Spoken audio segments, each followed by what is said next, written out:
The Galactic Coalition Council chamber gleamed with antiseptic sterility, its polished obsidian floors reflecting the stern faces of 24 species assembled for the emergency briefing. Commander Voss of the Arachne Legion stood rigidly at attention, his 8 limbs locked in perfect military posture. 3 of his 4 eyes tracked the holographic display, while his primary vision cluster remained fixed on High Counselor Zex, whose trembling mandibles betrayed unusual anxiety. "Zone Alpha," announced Zex, gesturing toward the rotating image of a verdant landscape. Earth's purportedly safest region, minimal predatory fauna, temperate climate, breathable atmosphere, the ideal vacation destination for hardened species seeking respite. Voss's exoskeleton creaked slightly as he shifted his weight. Vacation planet. The term offended his warrior sensibilities. His carapace bore 17 battle scars, each meticulously preserved rather than regenerated, a testament to campaigns across the galaxy's most hostile environments. To him, Earth was merely another assignment, albeit an unusually benign one. "Commander, your assessment team will conduct a comprehensive evaluation of Zone Alpha's suitability for potential colonization," continued Zex. "Given Earth's Class 3 mild Deathworld classification, we anticipate minimal resistance."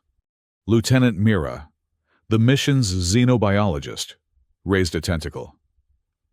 "High Counselor, with respect, these environmental readings seem suspiciously consistent. Nature is rarely this predictable." Voss silently approved of Mira's skepticism. Her 4 brain lobes had earned her the highest academic distinctions on their homeworld, and her cautious analysis had saved his exoskeleton more than once. "Your concerns are noted, Lieutenant," replied Zex dismissively. "But our probes have monitored this region for 3 solar cycles. The most dangerous encounter recorded was with a herbivore called a deer. Hardly worth mentioning." Sergeant Groth snorted from the back row, his massive frame barely contained by the ceremonial seating. The heavy weapons specialist lived for combat, his body augmented with enough firepower to level a small settlement. "Sounds boring," he rumbled. Dr. Hale, their medical officer, shot Groth a disapproving glance. Her translucent epidermis flushed pink with annoyance. "Not every mission requires bloodshed. Sergeant, perhaps we might actually learn something valuable this time." Voss silenced them with a subtle gesture. "High Council, the Arachne Legion accepts this assignment. 1,000 of our finest warriors will deploy at dawn. We will secure Zone Alpha and evaluate its strategic value." Counselor Zex nodded. "Excellent. Remember, Commander, this is primarily a scientific expedition. Your Legion's reputation for thoroughness is precisely why you were selected." Later, aboard the command vessel, Voss reviewed the mission parameters one final time. Earth, oxygen-nitrogen atmosphere, moderate gravity, indigenous population mostly concentrated in urban centers, far from the landing zone. A simple assignment. Yet something troubled him. A soldier's intuition honed across 3 centuries of combat. "Lieutenant Mira, your assessment?" he asked. Mira's tentacles danced across her data terminal. "The briefing data is comprehensive, Commander, but I share your unease. These readings are too perfect. Nature has variance, chaos. This suggests either fabrication or extremely limited sampling." "Noted. We proceed with maximum vigilance." Voss turned to address his assembled officers. "Remember, we are Deathworlders. Our species evolved in environments that would exterminate lesser beings in seconds. Earth is categorized as merely mildly lethal. We will not be caught unprepared nonetheless." As 1,000 ships broke atmosphere the following morning, Voss observed the approaching landscape through his command viewport. Zone Alpha, a region humans called Oregon, unfolded beneath them, a tapestry of forests, mountains, and scattered settlements. The primary landing site appeared as described, A picturesque meadow bordered by dense woodland. A small lake glittering in the morning sunlight. Perfect, too perfect. The landing was textbook. 1,000 vessels touched down in precise formation, creating a geometric pattern visible from orbit. Deployment hatches hissed open, and the first wave of scouts activated their environmental assessment equipment. That's when everything went wrong. "Commander!" The panicked voice of Scout Leader Thrix crackled over the comm. "We're under attack. Multiple hostiles approaching from the..." The transmission dissolved into static. Voss sprang from his command chair. "Battle stations. Full defensive array." Lieutenant Mira's tentacles flew across the sensor console. "Commander, I'm detecting multiple biosignatures approaching from the forest edge. Small to medium mass, quadrupedal, approximately 20 units. Deploy leg cannons and defensive drones," ordered Voss. "Establish perimeter." The Arachne Legion responded with practiced efficiency. 3 leg cannons emerged from their transport shells, powerful weapons capable of vaporizing tank armor. 6 reconnaissance drones buzzed skyward, their sensors sweeping the meadow perimeter. And then, they watched in stunned silence as their advanced weaponry was utterly defeated by deer. A small herd of the creatures had emerged from the forest, moving with casual indifference toward the alien armada. One curious buck approached a leg cannon, sniffed it cautiously, then began chewing on a critical power coupling. The weapon sparked dramatically before collapsing in a heap of useless metal. 2 more deer approached another cannon, engaged in what appeared to be a dominance display, and promptly destroyed the weapon with their antlers. Simultaneously, the reconnaissance drones encountered an entirely different threat. A swarm of small flying insects, bees, according to the database, apparently interpreted the drones as competitors. Within minutes, the sophisticated surveillance equipment was rendered inoperative, covered in angry striped creatures and a sticky substance. "Retreat and regroup," Voss commanded, his voice steady despite the absurdity unfolding before him. "All units, defensive formation beta." The Legion responded instantly, reconfiguring into a defensive posture designed to repel coordinated attacks from multiple vectors. But the deer simply wandered through their lines, occasionally stopping to chew on equipment or stare curiously at the aliens. Lieutenant Mira approached, her usual composure noticeably strained. "Commander, I've analyzed the initial data. The planetary information we received was significantly misinterpreted." "Explain," demanded Voss. "The indigenous life forms aren't predictable or lethal in the ways our intelligence suggested. They're adaptable, curious, and there are far more varieties than we were briefed on." She gestured toward the sky, where several birds were now perched atop their command vessel, dropping digestive waste onto the polished hull. Voss's mandibles clicked in frustration. "Gather the command staff. We need to reassess our approach." Inside the command center, the mood was tense. Sergeant Groth paced aggressively, his auxiliary weapon systems humming with barely contained energy. "Let me take a squadron and eliminate these threats. Commander, a simple scorched earth approach." "Denied," Voss interrupted. "We are here to assess, not obliterate. This mission has strategic importance beyond mere combat." "If I may," interjected Dr. Hale, her skin shifting to a thoughtful blue hue, "we should consider that our definition of threat may be inappropriate for this environment. The local fauna isn't attacking us. They're simply interacting with us according to their own nature." Lieutenant Mira nodded. "I concur. We need to adapt our protocols." Voss considered their input, his tactical mind rapidly recalculating. "Very well. Lieutenant Mira, take a small research team and establish contact with the nearest human settlement. Gather information about the local environment. Sergeant Groth, secure the perimeter using non-lethal deterrence only. Dr. Hale, conduct a comprehensive analysis of the local biological agents." As his officers departed to execute their orders, Voss gazed out at the meadow where his 1,000-strong legion, veterans of the galaxy's most hellish environments, were being systematically humbled by Earth's supposedly mild ecosystem. This was going to be a long mission. Lieutenant Mira's diplomatic expedition proved equally disastrous. Her team located a small structure near the forest edge, identified in their database as a ranger station. Following strict first contact protocols, Mira approached with formal declarations of peaceful intent, transmitted in 17 languages simultaneously. The human park ranger, a sunburned male with a remarkable facial hair formation, responded by handing her a small plastic card labeled fishing license and telling her to get lost. The costume convention is down by the lake. When Mira attempted to explain that she was, in fact, a legitimate representative of the Galactic Coalition conducting an official planetary assessment, the ranger merely sighed, muttered something about those damn role players getting weirder every year, and walked away. Meanwhile, Sergeant Groth's perimeter security faced its own challenges. His elite squad had deployed impenetrable force barriers designed to withstand plasma artillery, only to watch in disbelief as small, striped mammals, raccoons, the database helpfully supplied, somehow deactivated the power nodes and made off with several critical components. Their tiny hands demonstrated dexterity that Arachne military engineers found both impressive and deeply concerning.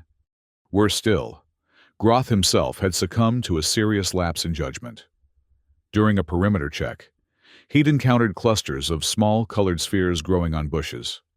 His suit sensors identified them as wild berries, with no toxicity warnings. Always one to embrace local conditions. Groth consumed several handfuls, only to collapse an hour later in multicolored spasms that Dr. Hale's medical team was still struggling to diagnose. As for Dr. Hale, her biological survey had discovered 47 distinct allergens capable of penetrating their supposedly impervious environmental suits. 3 crew members were now confined to medical pods, their exoskeletons erupting in exotic patterns that, while not life-threatening, were extremely uncomfortable and somewhat embarrassing in their placement. By the 3rd planetary rotation, Commander Voss faced a crisis unlike any in his distinguished career. The landing site had become a quagmire following an unexpected rainstorm, immobilizing their heavy battle tanks. Reconnaissance drones, expensively replaced after the B incident, were now being systematically stolen by raccoons who seemed to view the devices as particularly entertaining toys. But perhaps most troubling was the impact on morale. His once disciplined legion was fragmenting into factions, those who advocated aggressive responses to these attacks versus those who urged cautious observation and adaptation. And Voss himself was not immune to the psychological toll. Each night in his command quarters, he reviewed battle footage from his past victories, desperate for reassurance that he was still the legendary commander who had conquered the acid plains of Vetrex 7 and survived the psychic predators of the Nocturne Nebula. Yet against Earth's chaotic, unpredictable nature, his rigid tactics crumbled. Who was he, if not the undefeated strategic genius of the Arachne Legion? What identity remained when stripped of victory? These uncomfortable questions plagued him as he summoned his command staff for their daily briefing. "Status reports," he demanded, his voice betraying none of his inner turmoil. Lieutenant Mira spoke first. "Commander, I've analyzed communications from nearby human settlements. They're aware of our presence but seem largely unconcerned. They're referring to us as those weird cosplayers or that Sci-Fi convention group. Our presence has been normalized into their existing cultural frameworks." "Explain cosplayers," Voss requested. "Humans who dress as fictional characters for recreational purposes," Mira clarified. "They believe we're humans in elaborate costumes." Sergeant Groth, recently released from medical observation, grunted. "Ridiculous. How could anyone mistake us for their species? We look nothing alike." "Apparently, humans have extensive media depicting non-human entities," Mira continued.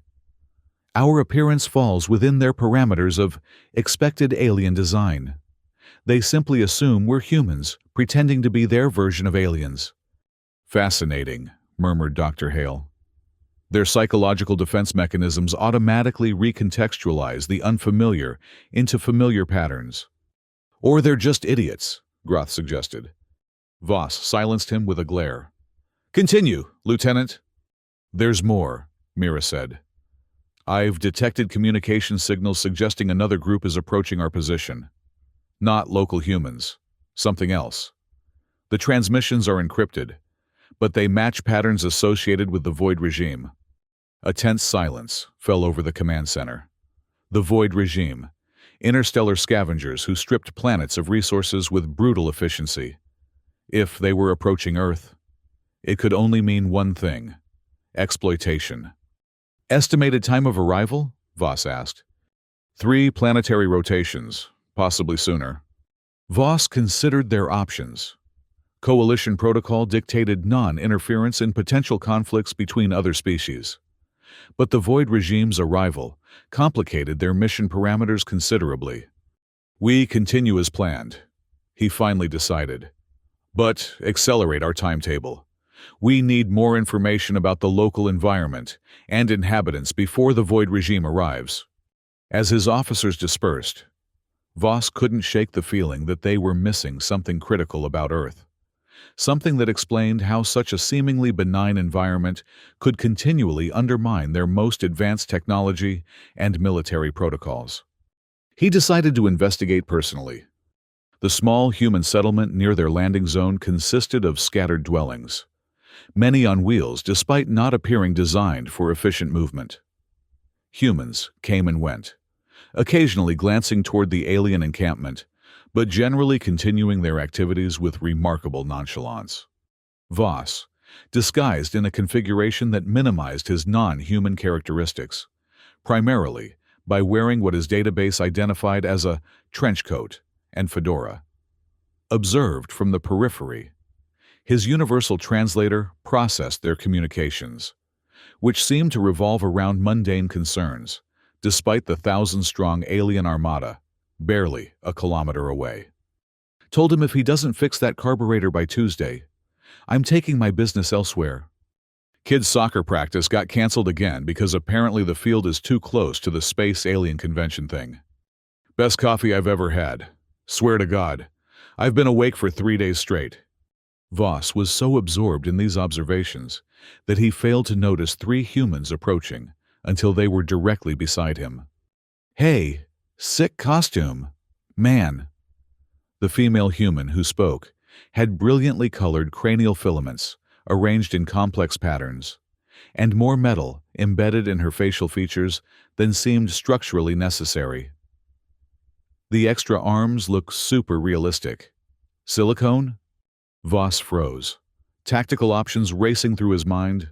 Direct confrontation, strategic retreat, diplomatic engagement. Before he could decide, the tallest human, a male with elaborate pigment patterns covering his exposed skin, extended a container toward him. "Want a beer? You look like you could use one." The third human, smaller, and generating a stimulant odor, Voss's sensors identified as coffee, laughed.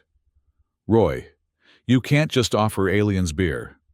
Maybe they're straight edge or something." "We're not," Voss began, then caught himself. I'm not straight edge."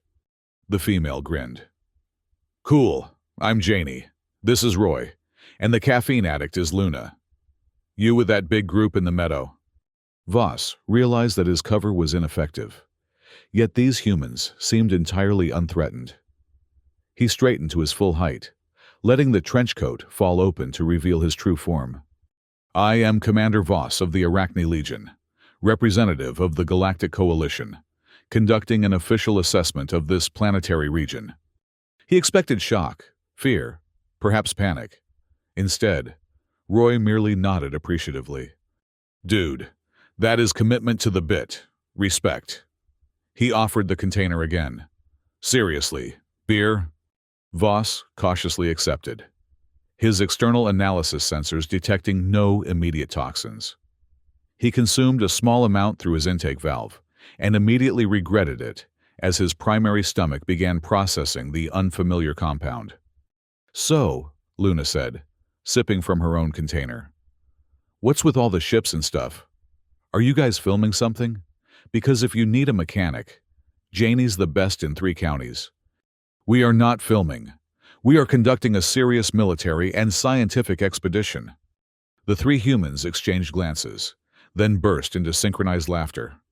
Right, said Janie, making a gesture Voss couldn't interpret. "Super serious military expedition. Got it," she winked. "So what's the real deal? Comic-Con satellite event? New movie promo? Some weird corporate team-building thing?" Voss felt his carefully constructed worldview beginning to crack. These humans, these inhabitants of a supposedly mild death world, were treating his elite military force like an entertainment spectacle. "You truly believe we are humans in disguise?" he asked, genuine confusion evident in his voice. Luna shrugged. "What else would you be? Actual aliens? Come on." "But our ships, our technology. Surely you recognize these are beyond your civilization's capabilities." Roy snorted. "Dude, I've seen the new Marvel movie. Your props are good, but not that good. The anti-grav on those ships is clearly just well-hidden crane work." Voss found himself speechless, a condition he had never experienced in 3 centuries of command. Janie seemed to take pity on him. "Look, your whole production looks amazing. Seriously impressive commitment. We're just wondering if you guys need anything while you're in town. The mayor's kind of freaking out about the meadow getting trashed. We have encountered difficulties adapting to your environment," Voss admitted, seeing an opportunity to gather valuable intelligence. "No kidding," Luna laughed. "We saw your guys trying to fight off the deer. Classic." "Those creatures disabled 3 of our most advanced weapon systems," Voss said stiffly. "Yeah, deer are assholes," Roy agreed. "One totaled my truck last fall. Nothing stops them." This casual confirmation of the deer's unstoppable nature was somehow more disturbing than any official threat assessment. "Perhaps," Voss suggested carefully, "you could provide insights into navigating your local hazards?" The 3 humans exchanged glances again, some unspoken communication passing between them. "Sure," Janie finally said, "but not for free. You guys have to come to the bonfire tonight. Town's having a thing." Thing?" "Party," clarified Luna. "Food, drinks, music. Everyone's talking about the alien convention anyway. Might as well make it official." Voss considered the potential intelligence value. "Acceptable. I will bring a small delegation." "Cool," said Roy. "Just maybe leave the giant guns at home? Mayor's cool, but the sheriff's kind of a buzzkill." As Voss returned to the command center, his mind raced with conflicting emotions. The humans' reaction defied all coalition protocols regarding first contact scenarios. Their casual dismissal of advanced technology as mere entertainment props suggested either remarkable psychological denial or a civilization so saturated with fictional representations of extraterrestrial life that the real thing had become indistinguishable. Lieutenant Mira was skeptical of the bonfire invitation. "Commander, this could be a trap. We have no idea what this gathering entails." "I've analyzed their communication patterns," Voss replied. "There was no deception evident, merely a bizarre normalization of our presence." "What do these Roy, Janie, and Luna individuals gain by inviting us?" pressed Mira. Sergeant Groth, still slightly discolored from his berry incident, snorted. "Entertainment, obviously. They want to gawk at us." Dr. Hale's epidermis pulsed with thoughtful patterns. "Or perhaps they're genuinely hospitable. Not every species filters all interactions through potential tactical advantage." Voss made his decision. "We accept their invitation. Mira, Groth, Hale, you will accompany me. Standard diplomatic configuration. Minimal weaponry." The bonfire turned out to be a gathering of approximately 60 humans around an alarmingly uncontrolled combustion in a central clearing. The air filled with the scent of burning plant matter and various cooking proteins. Sound waves at nearly painful decibel levels emerged from primitive amplification devices, creating what the humans apparently considered music. The aliens' arrival caused a momentary pause in activities, followed by an explosion of attention. Humans crowded around them, producing small rectangular devices that emitted bright flashes. "They're documenting us," hissed Mira, her tentacles twitching nervously. "Smile for Instagram," shouted someone in the crowd. Janie appeared, pushing through the throng. "Guys, give them some space," she turned to Voss. "Sorry about that. People are excited. Come on, I saved you a spot." She led them to a less crowded area, where Roy and Luna waited with several containers of liquid and a platter of charred organic matter. "Hope you guys can eat hot dogs," said Roy, offering the platter. "Everyone can eat hot dogs, right?" Dr. Hale discreetly scanned the hot dogs with her medical tricorder. "Commander, these appear to be processed animal proteins with numerous chemical additives. Non-toxic to our systems, but nutritionally questionable." Sergeant Groth, apparently having learned nothing from the berry incident, immediately grabbed one and consumed it whole. After a moment of intense internal analysis, his battle-scarred face registered something like surprise. "Acceptable," he declared, reaching for another. Luna laughed. "Your friend's got the right idea. Here, try this too." She offered a container filled with amber liquid. "Local microbrew. Way better than that mass-produced stuff Roy gave you earlier." Voss cautiously accepted. Coalition protocol strictly prohibited intoxication during mission operations, but they were already far beyond standard procedures. Besides, consuming local refreshments was a recognized diplomatic technique. The liquid was unusual. His sensory apparatus detected complex organic compounds, fermentation byproducts, and trace elements unique to Earth's agricultural methods. Not unpleasant, but definitely foreign. Around them, the human gathering intensified. Some engaged in rhythmic movement to the amplified sound waves. Dancing supplied his cultural database, while others congregated in small groups, their communication becoming increasingly animated as they consumed more fermented beverages. A small human offspring approached Lieutenant Mira, staring at her tentacles with undisguised fascination. "Are you Ursula?" the young human asked. Mira glanced at Voss, clearly uncertain how to respond. "I am Lieutenant Mira of the Arachne Legion." "Cool. Can you make the ocean do the swirly thing?" Before Mira could answer, an adult human rushed over. "Tommy, leave the nice person alone." She smiled apologetically. "Sorry. He loves Little Mermaid. Your costume is amazing. By the way, where'd you get those tentacles? They look so real."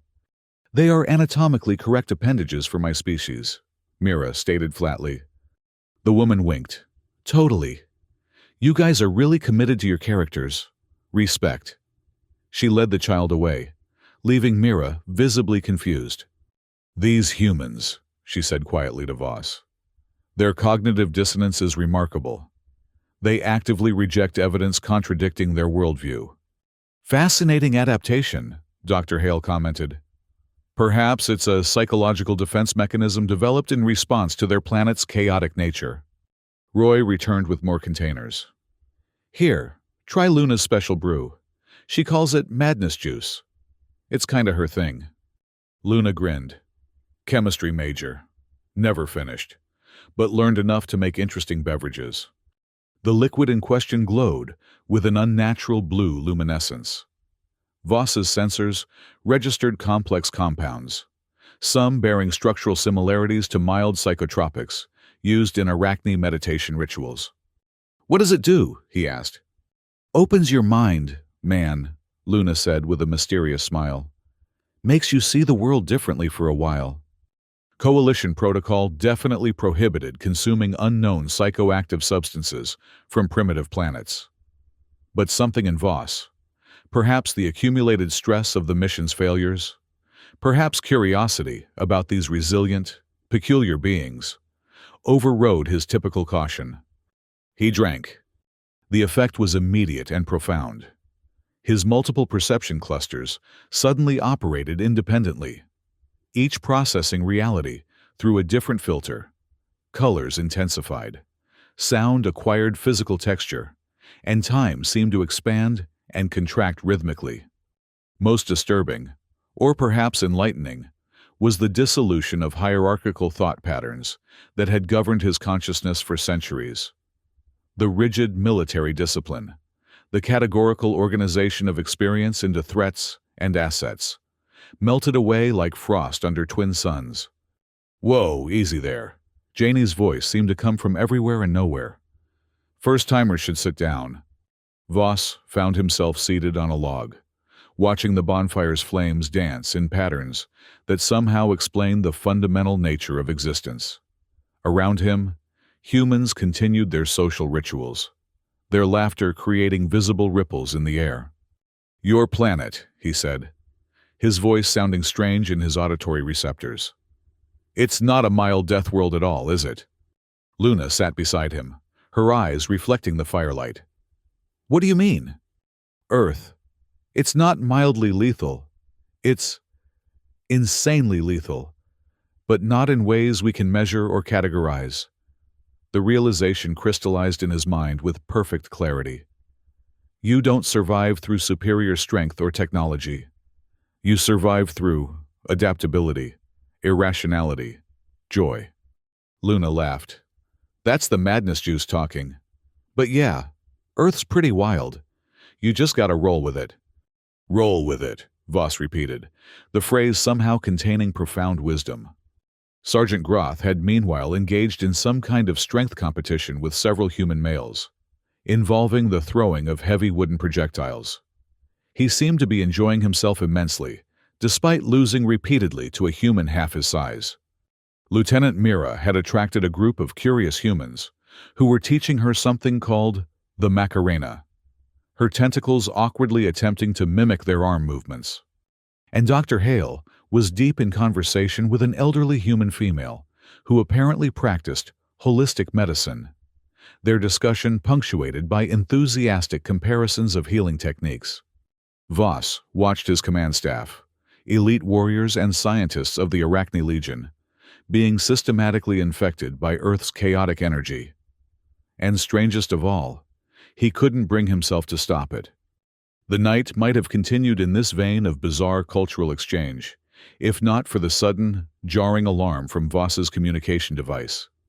"Commander!" The panicked voice of the officer left in charge at the landing site cut through the festive atmosphere. "We're detecting multiple orbital insertions. Void regime ships entering atmosphere directly above our position." Voss stood, the madness juice's effects instantly suppressed by combat protocols hardwired into his nervous system. "How many?" "At least 30 vessels, Commander. Heavy assault configuration."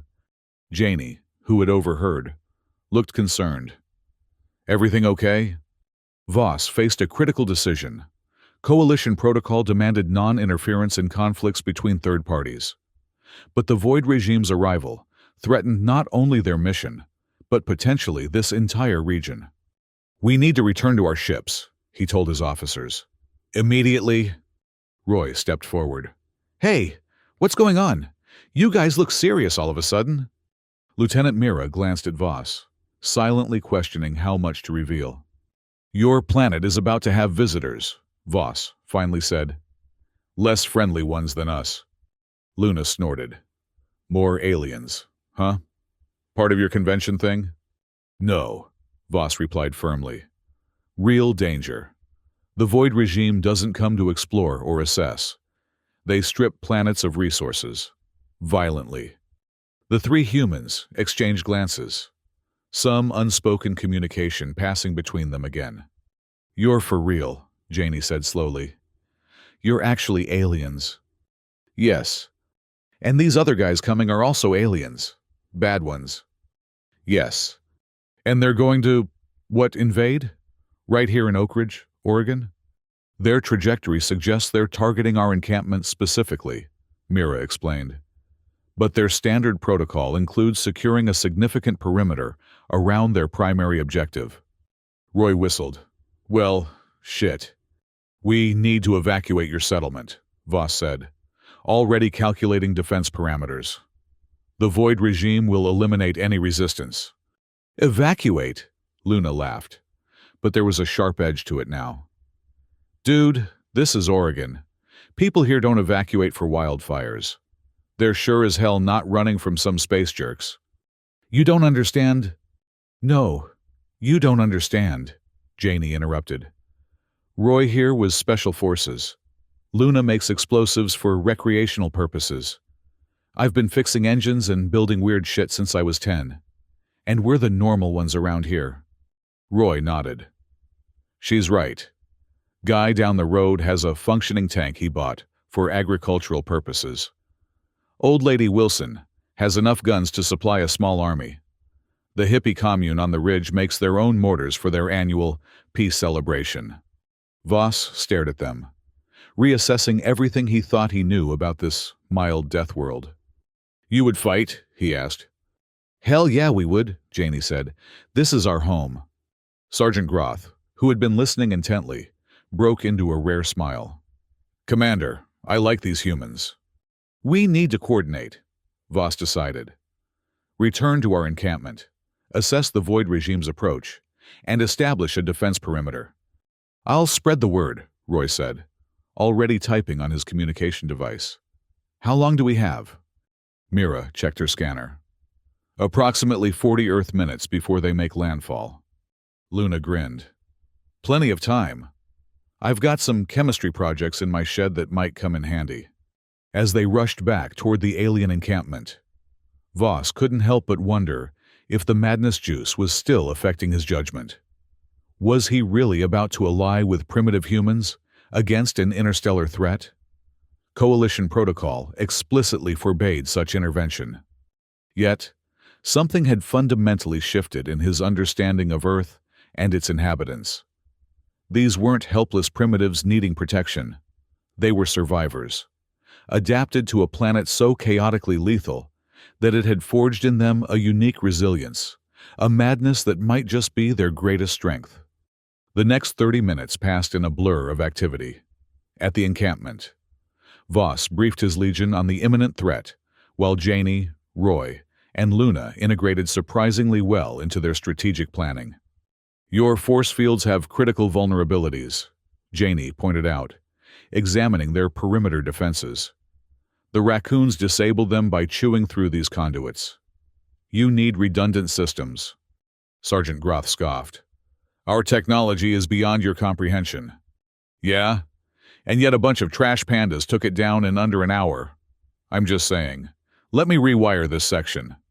While Janie modified their defensive systems with improvised but effective solutions, Roy coordinated with locals who had begun arriving, an eclectic assortment of humans bearing an alarming variety of weaponry, from sophisticated firearms to medieval-looking melee implements. Luna, meanwhile, had brought several containers of volatile substances that Dr. Hale was reluctantly helping to integrate into their defensive arsenal.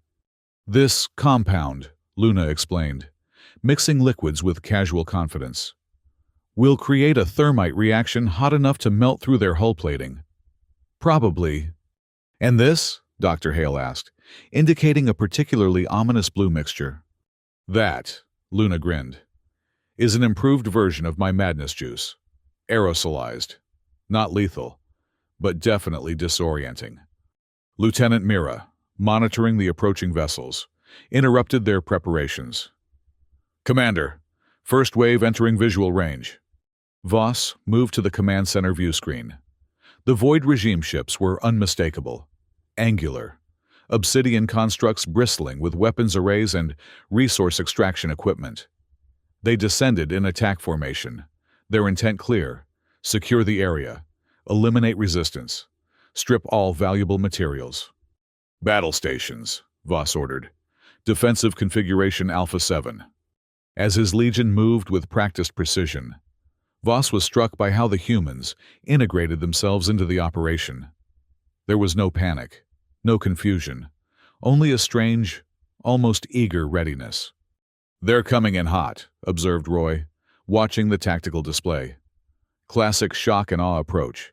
Hit hard, establish dominance, then dig in. "You sound like you've seen this before," Mira noted. Roy's expression darkened. "Different context, same playbook. Afghanistan, Iraq. Bullies are bullies, whether they're from Earth or wherever." The first Void regime vessel touched down at the meadow's edge, its black hull reflecting the afternoon sunlight like an oil slick.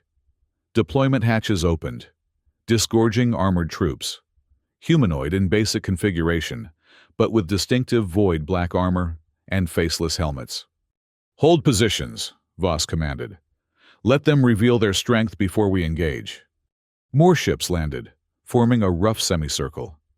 Heavy equipment began to deploy: mining apparatus, processing units, and what appeared to be mobile refineries. "They're not wasting any time," muttered Janey. "They really do just start stripping everything." A larger vessel descended in the center of the formation. Its design suggested a command ship, more ornate than the others with glowing sigils etched into its hull. "Attention unidentified forces," boomed a voice from the command ship, transmitted on all frequencies. "This territory is now under Void regime control. Surrender or be eliminated." Voss activated the communication system. "This is Commander Voss of the Arachne Legion, Galactic Coalition. Your presence here violates multiple treaties. Withdraw immediately." A harsh laugh answered him. "The Coalition has no authority in this sector, Commander. This planet is unaligned and resource-rich, perfect for harvesting." "This planet is under Coalition protection," Voss lied smoothly, ignoring Lieutenant Mira's startled glance. "Withdraw, or face consequences." "We've scanned your forces, Commander. 1,000 ships, but minimal weapons activation. You're not here for war. We are." The transmission ended abruptly as Void troops began advancing toward the forest line, heavy harvesting equipment rumbling behind them. "So much for diplomacy," muttered Roy. "What's the play?" Voss assessed their options. Direct confrontation would result in significant casualties on both sides. The Void regime's technology was roughly equivalent to their own, but purpose-built for resource extraction and the elimination of resistance. Their own equipment was malfunctioning, compromised by Earth's environment and wildlife. But they had one advantage the Void regime didn't: local allies who understood this chaotic planet. "We need an asymmetric approach," Voss decided. "Lieutenant Mira, coordinate with Luna on deploying her chemical compounds. Sergeant Groth, organize our heavy weapons to provide covering fire. Dr. Hale, prepare medical response teams." He turned to Janey and Roy. "We need to disrupt their advance using methods they won't anticipate." Roy grinned. "Unconventional warfare. Now you're speaking my language." What followed would later be described in Voss's official report as tactical adaptation to indigenous methodologies. What actually happened was something closer to carefully orchestrated chaos. The first phase began with Luna's aerosolized madness juice, deployed via modified crop dusting equipment borrowed from a local farmer. As the mist descended on the advancing Void troops, their orderly formation rapidly deteriorated. Soldiers stopped to stare at their own hands, fell into uncontrollable laughter, or began engaging in impromptu dance competitions. Meanwhile, Roy had organized a group of locals with a peculiar array of vehicles. Leading the charge was an elderly human female on what appeared to be a motorized mobility device, festooned with reflective streamers and blaring what Roy identified as death metal at deafening volume. Behind her came a procession of ATVs, dirt bikes, and one particularly noteworthy individual riding a flamingo-painted tricycle while launching homemade smoke bombs. The Void troops, already disoriented by Luna's chemical attack, found themselves surrounded by a bewildering circus of noise, color, and motion. Their training, designed for conventional warfare against rational opponents, proved entirely inadequate. Janie's contribution was perhaps the most effective. Having spent the previous day observing how raccoons disabled their equipment, she had developed a simple but devastating countermeasure. Dozens of raccoons lured to the battlefield with food, then directed toward the Void regime's machinery by strategic placement of shiny objects. The result was immediate and catastrophic. Critical systems failed across the Void deployment as tiny, nimble hands dismantled anything that glittered or made interesting noises. Voss, watching from the command center, could scarcely believe the effectiveness of these primitive tactics. The Void regime's advance had stalled entirely, their troops in disarray, their equipment malfunctioning.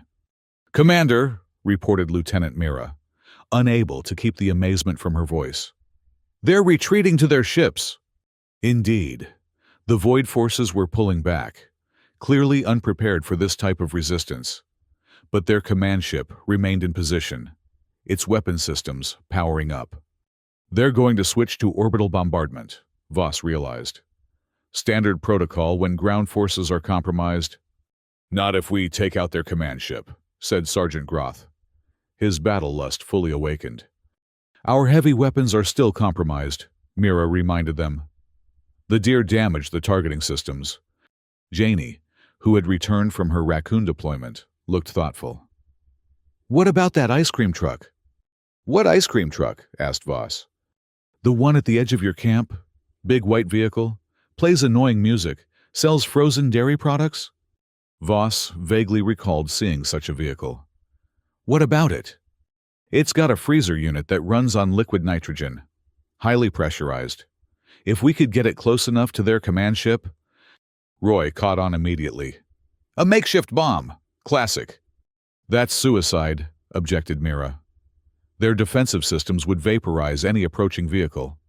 "Not if it had one of your fancy force fields," Janie countered. "The ones I just fixed." Voss considered the plan. Reckless, improvised, with minimal chance of success. Yet, somehow perfectly attuned to this planet's chaotic nature. "I'll drive it," he decided. His command staff protested simultaneously, but Voss silenced them with a gesture. "This is my responsibility. Lieutenant Mira, you have command if I don't return." The modifications to the ice cream truck took less than 15 minutes. Janie's technical skills proved remarkably adaptable to alien technology, integrating the force field generator into the vehicle's primitive electrical system. Luna added several containers of her volatile compounds to enhance the explosion, while Roy provided a surprisingly sophisticated remote detonation system. "Good to go," Janie announced, closing the hood. "But the force field will only last about 2 minutes once activated. You'll need to drive straight at them. No hesitation." Voss climbed into the driver's compartment, quickly mastering the simple controls. The vehicle's exterior was decorated with garish images of frozen confections and cartoon characters with unnervingly large eyes. "If I don't return," he told his assembled officers and human allies, "tell the Coalition that Earth should be reclassified. It's not a mild death world. It's something far more dangerous and valuable." With that, he activated the vehicle's propulsion system and began the charge toward the Void regime command ship. The ice cream truck's programmed musical announcement, a simple melody repeated at increasing volume, blared absurdly as he accelerated across the meadow. The Void forces, still recovering from the earlier attacks, reacted slowly to this new threat. When they finally opened fire, the hastily adapted force field absorbed the initial barrage, though Voss could see the energy matrix fluctuating dangerously. He was halfway to the target when the field collapsed entirely. Energy weapons scorched the vehicle's exterior, melting the cheerful images into grotesque parodies. The engine made alarming noises as systems failed, but momentum carried him forward. "Victory or melted cones!" Voss shouted. An uncharacteristic battle cry inspired perhaps by residual madness juice, or simply the infectious absurdity of Earth's combat methods. The ice cream truck smashed through the final defensive line, ramming directly into the command ship's boarding ramp. Voss leapt clear at the last moment, rolling into the cover of accumulated debris as remote detonation transformed the humble vehicle into a spectacular explosion of liquid nitrogen, chemical compounds, and what appeared to be several hundred rainbow popsicles. The blast tore through the command ship's lower hull, creating a cascading failure that rapidly engulfed the vessel. Emergency protocols activated, sealing compartments and jettisoning critical sections. But the damage was done. The proud Void regime command ship listed heavily, its anti-gravity systems failing. And from the wreckage emerged a figure, taller than the others, with more elaborate armor adorned with trophies from conquered worlds. The Void regime commander. Voss, recovering from his desperate escape, found himself facing this adversary across a small hill of twisted metal and smoking debris. They regarded each other in silence. Two commanders from vastly different military traditions, united only in their shared astonishment at the day's events. "You used an ice cream dispensary as a weapon," stated the Void commander, his translator struggling with the concept. "Welcome to Earth," replied Voss. "This planet," continued the Void commander, gesturing at the surrounding chaos. Raccoons dismantling million-credit equipment, humans on improbable vehicles, launching fireworks, and one particularly determined deer chewing through a plasma cannon. "It's insane." "Yes," agreed Voss. "Gloriously so." The Void commander's posture shifted subtly, a universal signal of reluctant respect. "We will withdraw. This world requires further study before harvesting." "A wise decision." As the damaged Void ship struggled to achieve liftoff, harassed until the final moment by persistent wildlife and improvised explosives, Voss rejoined his allies at the command center. The battle was won, but at significant cost. Of his 1,000 ships, nearly 300 were damaged beyond repair, not by enemy fire, but by Earth's implacable ecosystem and the chaotic tactics they had employed. "Casualties?" he asked Lieutenant Mira. "Remarkably few, Commander. 17 injuries, most minor. The Void regime was clearly unprepared for our approach." "Told you," grinned Luna, her clothing singed but her spirits undimmed. "Nobody expects the Raccoon infantry." The following days brought a flurry of activity as the Arachne Legion prepared for departure. Their mission parameters had been thoroughly compromised, their equipment damaged, and their understanding of Earth fundamentally transformed. More troublingly, Voss realized that many of his warriors had been infected by Earth's particular madness. Sergeant Groth had taken to wearing a human baseball cap and had established an improbable friendship with the local who had defeated him in the log-throwing competition. Dr. Hale was exchanging medical knowledge with the holistic healer, her skin constantly shifting through delighted color patterns, and Lieutenant Mira had compiled a comprehensive database of Earth expressions, which she deployed with increasing frequency and decreasing accuracy. Most concerning of all, Voss himself felt changed. The rigid certainty that had defined his 3 centuries of military service had been replaced by something more flexible, more adaptive, and perhaps more powerful. On the eve of their departure, he met with Janie, Roy, and Luna one final time. "Your planet will be classified as extremely hazardous in our records," he informed them. "Not for the reasons we originally anticipated, but because your culture, your adaptability, they're contagious, dangerous to ordered societies." "You make us sound like a virus," Luna laughed. "Perhaps you are," Voss replied, not unkindly. "A beneficial one that challenges rigid systems to evolve or collapse." "So what happens now?" asked Roy. "More aliens gonna show up?" "Unlikely. My report will recommend quarantine protocols, for your protection, and perhaps for ours as well." Janie studied him with unexpected perception. You're different than when you arrived. Less stiff. Earth changes those who experience it, Voss acknowledged, which presents me with a difficult decision. He explained the situation. Coalition protocol required all personnel exposed to potentially memetically hazardous environments to undergo comprehensive psychological recalibration upon return, effectively erasing the influence of the foreign culture. "They'd make you forget us?" Luna asked, sounding genuinely distressed. "Not completely, but the emotional impact, the perspective shift, would be neutralized." "That's messed up," declared Roy. "Sounds like brainwashing." "It is necessary for maintaining order," Voss replied, though with less conviction than he might have expressed a week earlier. "A military force cannot function if its members develop divergent worldviews." "So why tell us this?" Janie asked. "Sounds like you've already decided." Voss hesitated. What he was contemplating violated every principle of his long military career. Yet the thought of losing this new perspective, this liberating chaos Earth had awakened in him, was suddenly intolerable. "I am considering alternatives," he finally admitted. 3 solar cycles later, Commander Voss stood before the Galactic Coalition Council, delivering his official report. Behind him, the chamber's displays showed the damaged remains of their expedition. Hundreds of ships rendered inoperable, equipment compromised beyond repair, and bewildering footage of Earth's chaotic defense against the Void regime. 999 of our warriors were lost, he stated gravely. Gasps and murmurs rippled through the assembly. Not to death, he clarified, but to Earth's memetic influence. They became compromised, infected with the planet's chaotic nature. Only I escaped with my psychological structure intact. This was, of course, a lie. The truth was both simpler and more complex. 999 warriors had returned to Coalition space for psychological recalibration.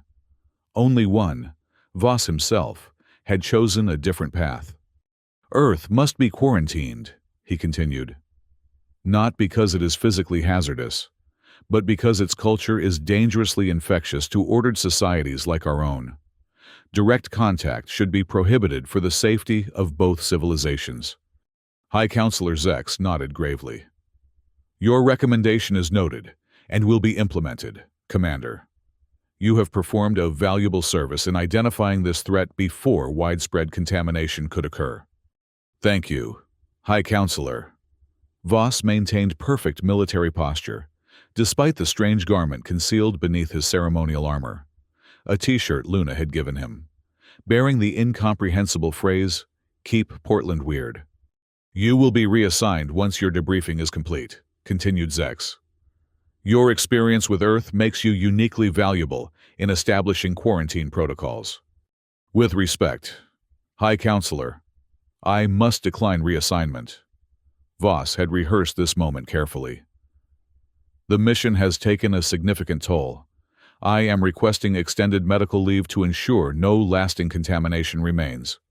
Zex studied him suspiciously, but found no fault in his perfect military bearing. Granted, Commander. Report to medical for final clearance. That clearance, facilitated by falsified records Dr. Hale had prepared before their separation, was merely a formality. Within 12 hours, Voss had boarded a transport bound for the outer colonies, beginning a circuitous journey that would eventually return him to the one place in the galaxy where chaos made perfect sense. 2 Earth months later, a battered cargo ship touched down in a remote area of Oregon. Its lone occupant emerged, no longer clad in military armor, but in the incongruous combination of jeans, flannel shirt, and hiking boots that Janie had assured him would help him blend in. They were waiting for him at the designated coordinates, Janie, Roy, and Luna, leaning against Roy's repaired truck, sharing a container of craft beer in the afternoon sunlight. Told you he'd come back, Luna said as he approached. Never doubted it, replied Janie with a smile. Once Earth gets in your system, there's no cure. Welcome home, Commander, Roy said, offering a container. "Not Commander anymore," Voss corrected, accepting the drink. "Just Voss now." "Well, just Voss." Luna grinned, producing a familiar blue liquid from her pack. "Ready for another round of madness juice? The real adventure's just beginning." As they drove toward town in Roy's battered truck, Earth's chaotic beauty unfolding around them, Voss reflected on the strange journey that had brought him here. He had spent 3 centuries as the perfect warrior, defined by discipline and order. Now he was a deserter, an exile, a being between worlds. And yet, watching his new companions argue good-naturedly about whether to stop for tacos or pizza, he felt something he'd never experienced in all his distinguished military career: belonging. Earth wasn't a mild death world. It was a place where death and life tangled together in magnificent disorder, where strength came not from rigidity, but from adaptation, where humor and absurdity were not weaknesses, but essential survival tools. The Coalition would never understand. They would maintain their quarantine, keep their distance, preserve their orderly existence. And perhaps that was for the best. Some infections, Voss had learned, were worth catching. Back at the roadside diner, surrounded by the chaotic energy of his adopted home, Voss raised his glass in a toast to his new companions and to the gloriously unpredictable future that awaited them. "To Earth," he said, "the most dangerously alive place in the galaxy." "To Earth," they echoed, clinking their glasses against his. And as the sun set over the Oregon landscape, painting the sky in impossible colors, Voss silently added a personal amendment to his toast: "To the only place where 1,000 Deathworlders could land in the safest zone, and only one would choose to return."